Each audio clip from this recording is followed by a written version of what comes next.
me, baby, do you want it? Baby, do you want it? Baby, do you want it? Well, we're doing this, so welcome to the Phinimum Effort podcast, home to all things dolphin and female dolphin-like. I'm Finn, here with Finn, and we're just going to get right into the off-season stuff. So, looking at my little notes, what do we have for the Howie Roseman best offensive move for the season? Who's Howie Roseman? The Eagles guy. Wait, his last name's Roseman? I think so, yeah. I would have only ever known him as Howie. Best offensive move in the offseason? Best off-season move. Oh, best off-season move. Not signing Jonnu Smith to a huge contract. And the trade for Minkah Fitzpatrick, probably. Yeah, I think with Jonnu, he was just taking up so much of the target share that, like, I feel like Waddle was always out of sync. Like, Tyreek was unhappy last year because he wasn't getting it like he was in 2023. He was taking up the target share because they had no run game, and the receivers were banged up, and they had no Tua, and the only way they could move the ball was between like 5 and 20 yards. And he's also fraudulent. You can't convince me otherwise. He's not going to do as well on the Steelers. Yeah, I mean, he won't be a target he's a hog. 30-year-old receiving tight end. He's not like a huge blocking kind of guy. I mean, he's with Arthur Smith again. So, I mean, maybe they're going to be like designing some stuff up for him. But like in general, like... I don't have the stats in front of me, but I don't think he ever had a 1,000-yard season before last year, because he got to 1,000. No, I think you're right on that. I don't believe he did. So. Yeah, he just had like mid-season after mid-season, which is fine for a tight end. Like, yeah, you can't all be Travis Kelce, but to sign a contract and then come back after 1 year of like a great performance and be like, I need more money, is just not cool. So I'm glad they didn't pay him, because they have a habit of paying people that they shouldn't pay, like Bradley Chubb. Yeah. I think for me,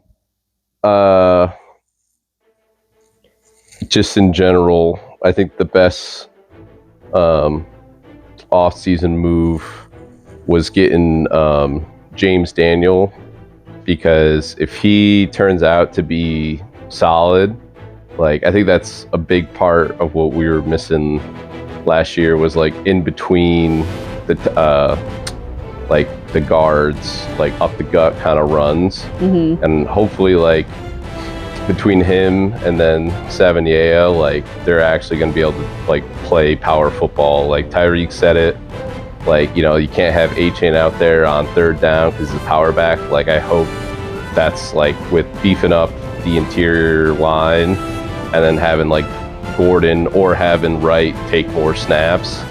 Like, that's what I hope, especially like short downs, third downs, fourth downs, goal line. Like, hopefully we can just be like one of the teams that's like, okay, we have like 1 yard to go, like we can just punch it in. So Agreed. There's been good reports on Patrick Paul as well, although, I mean, you can only trust training camp and preseason so far. We'll see how today goes, how things look. Is the first team going to be out on the field at all? I don't think so. I believe Zach Wilson is starting, and then first half, and then Ewers is taking the second one. Interesting. Well, I'd at least like to see him, see what happens there. Obviously, as we know, getting a look at the backups before Tua goes down in some fashion is somewhat helpful to know what you're in for. I have absolutely no faith in his ability to stay healthy. I wish he would, obviously, but I think 1 season of health is not a great track record. And I also think that even though he got paid, I think he still feels that internal pressure.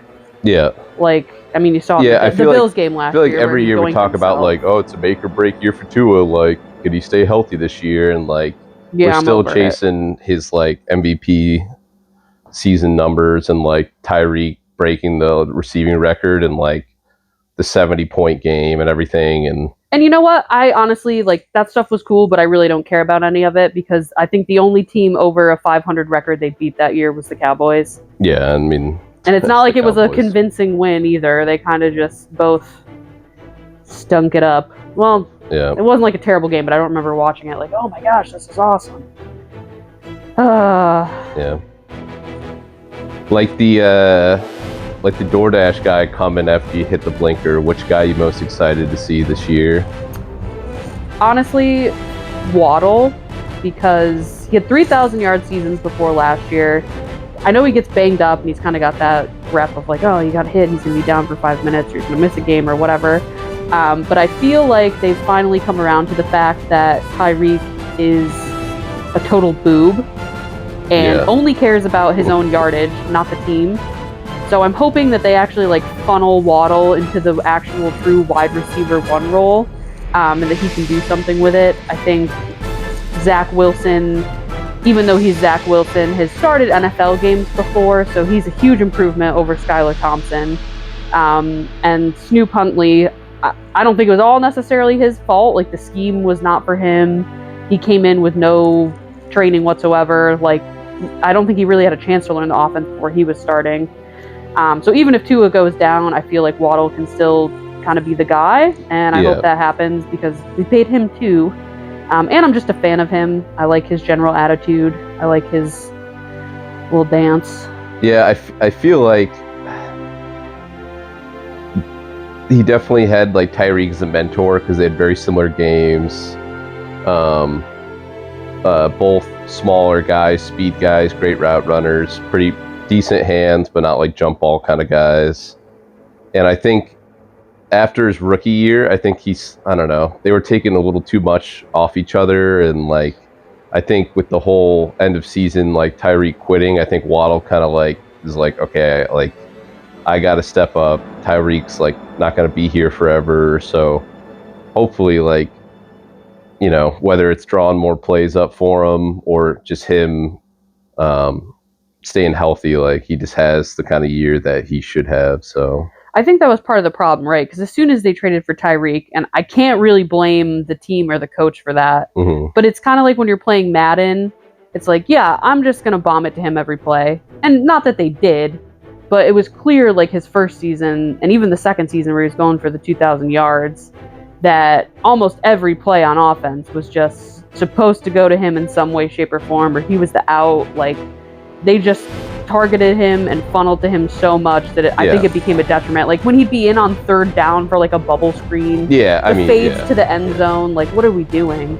There's multiple other people on offense here. And on the defensive side of the ball, I'm not going to lie, the cornerback situation is dire. But I would like to see Storm Duck make something happen. You know, I'm not expecting him to become like the number one CB in the NFL, but it'd be nice if he could be serviceable. I like a good undrafted free agent success story. And his name is sick, so. Yeah, I mean, all-time jersey, really. I mean, we'll maybe break it out later in the season, show you, but we have a Chinese knockoff, like 50th anniversary black and orange Storm Duck jersey. It's pretty clean. Yeah, I mean, I'm excited for the O-line. Ollie Gordon's nice, as I was talking about. Like, I hope we get a little more of that run game in the repertoire. But, I mean, for me, like, I want to see Ethan Bonner starting a game. Because if Tyreek Hill is calling you, like, the second or third fastest guy on the team, like, there's something there. And I just think I know he's been he's come in for a couple, like, later game scenarios. He was on the practice squad, I think, 2 years ago. So last year was like his only like real time. But like, if you got a raw talent, like that's that fast, like I just want to see that because there's something there. Like between Cam Smith and Noah, like everyone was saying like, oh, they have such a high upside and stuff. But then you'd see him still get burned, right? Or like someone would go by them, then they don't catch up. They're like a man or two behind, and they let someone catch it. So. I just like maybe if he's gonna be like the slot CB, like if that's all it is, like I'm cool with that too. Like I don't need to see him like one-on-one with Jamar Chase, but like I just feel like our secondary so depleted that like, I want to see them take a chance on a guy like Bonner. I agree. And Cam Smith, as we know at this point, seems to be a total buster. I think he was listed 6th on the depth chart. Yeah, So why not I don't know give what's those going on with give him. those guys a shot? And as we saw from Cooper DeJean in the Super Bowl, white men can ball at cornerback. So Yeah, could be his chance. it's a wave that's coming. It's they're not just safeties anymore, right? But yeah, so we'll segue. Season prediction brought to you by 8-8 Tone Company, or 8-9, sorry, because they are too greedy. They need an extra game, but I'm just thinking I want to be optimistic, but I feel like we're in for like a 7-10 and 8-9 season again. There's some tough games. Patriots have gotten better.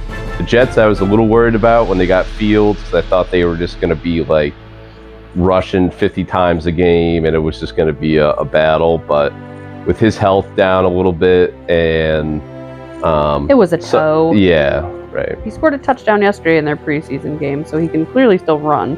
Yeah, but I guess I'm not as worried about them as I'm never, ever worried about the Jets until proven otherwise. Same as when we play the Bills. Never, ever do I think we're going to beat them until proven otherwise. You got to chalk. That's 2 losses just for the season coming. They finagled the schedule again, so like our 1 p.m. afternoon sun games we don't even get this year because we're playing them later in the season, like in December. So like, everything's going to be rerouted to go the Bills' way this year as they try to get their newly minted MVP a chip. But yeah, I think week 1 probably a win. Colts aren't looking great. Yeah.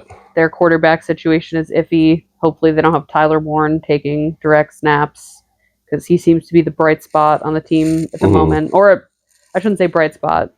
Their hope of the moment as a rookie. So week 1, I'm feeling okay about. Week 2, I've been saying it to you all year. I think the Patriots might punch us in the mouth. They've been getting clowned on by Tua. Tua's 6 or 7-0 against them. Vrabel's going to coach that team tough. Like, I think they could come out and really give it to us. So that won't be great. Bills week 3, almost definitely a loss. So the start of the season, I think, is really going to dictate how things go. I think before we were just chalking up Patriots as easy 2-0s, but like Mays apparently had a very good camp. The guys that have their rookies apparently are pretty good. And like a coach like Vrabel, especially early in the season, right? Like the kind of motivator that he is might not last, late season if you're having a rough, you're 4-8 or whatever. But first 3 games, I mean, he's going to have his guys ready. They're going to be pumped. They're going to have the new coach, boost that everybody gets when everyone thinks like, oh, we're going to turn it around now, even though we have pretty much the same players. But they had an excellent draft. Yeah, too. They did. They have a great draft. So anyway, overall record, I think 10 wins is our ceiling, and that's being generous. Yeah. I think we are a dark horse to completely implode if even 1 or 2 things go wrong. People are clowning on the Titans, the Colts, the Browns as usual with their 700 QBs. But if Tua goes down or Tyreek continues his antics, we have defensive or offensive line injuries like we have over the past couple of years, it could be pretty ugly. So just another year of Dolphins football, but I'm not feeling like playoffs are a guarantee. I'm not feeling optimistic about getting there at all. Well, the past couple of years, Yeah, I mean, people have been, we can make it, we can do it. So I'm not even feeling like we'll make them this year personally, just with the state of our cornerback room. But I mean, we'll see, right? I'd love to be Yeah, proven I feel wrong. like the AFC is always tough too, where NFC teams are getting in with 500 records, and then it's like you need like 11 wins to get to the AFC wild card, right? Mm-hmm. Like there's just too many good teams in the West. South always sucks, and then the North is always really good teams, even if their records don't show it because they play each other. Like there's just solid teams, and you know. Agreed. So we'll see. Basically, I'm expecting the worst and hoping for mid. Yeah. Because I don't think we're going to get the best out of anybody this year, to be frank. No, I agree. Maybe Chop Robinson. Yeah, I mean, there's some between Chop, Phillips stays healthy, like could have a beastly pass rush, but I mean, they got to prove, and Chubb too, right? I mean, all those guys have missed significant time, so they got to prove that they can stay healthy, play a whole season, and play at that high level. But I liked a lot of Anthony Weaver's defense last year too. I think he was great at making second half adjustments. So I'm interested to see what he does in his second year. Even if the offense is looking like it has looked in previous years when things start to go badly, we could at least watch a good defensive performance. It's not as upsetting. Yeah. Well, we're going to take a quick break, brought to you by the Najee Harris School for Responsible Decisions. And we'll be right back.